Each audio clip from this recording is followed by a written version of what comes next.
courses, which are how to learn muscle testing, which also teaches you how to balance your chakras and how to ground and do basic cord cutting all in one class. And then building bioshields, protective bioshields to block out unwanted energies from your field. This is important as we navigate through the earth. We are not victims, and you have the ability to do this within yourself. And if you're curious about becoming an energy healer or a healer, what you should know.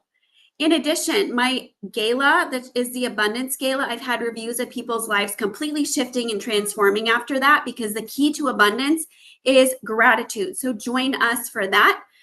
It's a replay, but the codes and energy that I wove into that experience are still very much live for those who are choosing to participate.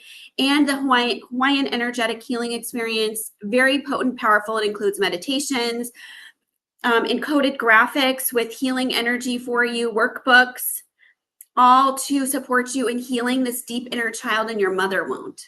Come back to the mother.